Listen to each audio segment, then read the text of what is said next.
नमस्कार दोस्तों, मेरा नाम है मन्नी और आप देख रहे हैं मन्नी डार्क पॉडकास्ट। तो चलिए बढ़ते हैं आज की कहानी की ओर। आज मैं आपको लखनऊ की एक पैर कटी चुड़ैल की खौफनाक सच्ची कहानी सुनाने जा रहा हूँ। तो कहानी में अंत तक बने रहें। किशोर देर रात अपने घर जा रहा था। उसको आज मार्केटिंग में काफ़ी समय हो गया था। किशोर जो कि एक सेल्समैन की नौकरी करता था, उसको आए दिन अलग अलग मार्केट्स में जाकर अपने प्रोडक्ट की डिलीवरी करनी होती थी। किशोर को आज मार्केटिंग में काफ़ी समय हो गया था। उसका घर मार्केट से दूर और रास्ते में एक घना जंगल पड़ता था। किशोर अपनी साइकिल पर सवार कुछ बुदबुदाते हुए चलता चला जा रहा था।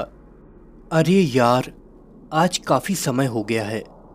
ऐसा लगता है इस पूरे रास्ते में मैं अकेला ही हूँ। रास्ता बेहद सुनसान था। उस पूरे रास्ते में सिर्फ सुनाई दे रही थी, वो थी किशोर की गुनगुनाहट। किशोर अपनी मस्ती में चल ही रहा था कि उसने कुछ दूर किसी को खड़े देखा। किशोर उसी ओर बढ़ रहा था। उसने देखा एक औरत नीली साड़ी में खड़ी उसी को हाथ दे रही थी। किशोर उस औरत के पास जाकर रुकता है। जी आप इस सुनसान रास्ते पर, और वो भी इस वक्त? जी मेरा यहाँ से रोज का आना जाना है। आज मुझे कोई सवारी गाड़ी नहीं मिली। क्या आप मुझे आगे तक छोड़ देंगे? किशोर उस औरत को अपने साइकिल में पीछे बैठाकर चल देता है।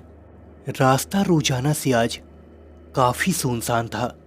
किशोर अपनी साइकिल के टायरों की आवाज भी साफ साफ सुन पा रहा था। तभी अचानक किशोर चौंक गया। उसको टप टप टप टप की आवाजें सुनाई देने लगीं, जैसे उस सुनसान रास्ते पर पानी की बूंदें गिर रही हों। किशोर पहले तो सोचता है शायद ये मेरा कोई वहम होगा, पर आवाजें तो बढ़ती जा रही थीं। किशोर उस आवाज पर ध्यान लगाता है तो उसे महसूस होता है ये आवाज तो उसके ठीक पीछे से आ रही होती है। किशोर धीरे से हिम्मत करते हुए नीचे की ओर देखता है। आवाज उस औरत के पैरों से आ रही होती है। उस औरत के पैरों के पंजे कटे हुए थे। किशोर वापस से आगे की ओर देखने लगता है और उसका पूरा शरीर ठंडा पड़ने लगता है। किशोर के माथे से पसीना झरझर झरझर गिरने लगता है। उसका गला इस कदर सूखने लगता है कि मानो वो जन्मों का प्यासा हो। किशोर समझ चुका था ये कोई औरत नहीं बल्कि एक चुड़ैल है। किशोर अपने डर को छिपाते हुए साइकिल की रफ्तार को धीरे धीरे बढ़ाने लगा। किशोर का रोज का आना जाना था तो किशोर को पता था आगे ही कुछ दूरी पर एक घनी बस्ती है। वहां पहुंचकर इस चुड़ैल से बच सकता हूं।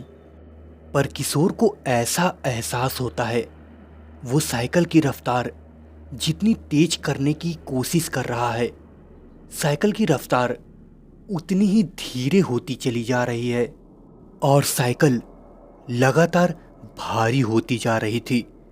किशोर को उसी रास्ते पर थोड़ी ही दूरी पर पीर बाबा की कब्र दिखती है। कब्र के पास पहुंचते ही साइकिल को फेंक कर पीर बाबा के पास पहुंचता है। वो औरत दूर खड़ी गुस्से से गुर्राते हुए किशोर को अपनी ओर बुला रही थी। किशोर पीर बाबा के एक किनारे बैठकर उनसे दुआ मांगने लगता है। धीरे धीरे किशोर को नींद आने लगती है और सुबह में किशोर की आंख खुलती है तो वो देखता है उसके आसपास कोई नहीं है।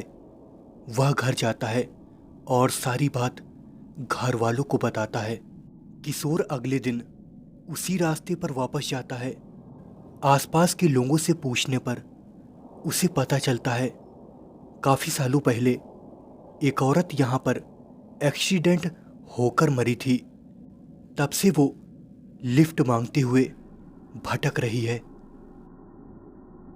यह कहानी आपको अच्छी लगी हो तो इसे लाइक, कमेंट, शेयर और चैनल को सब्सक्राइब करना बिल्कुल ना भूलें।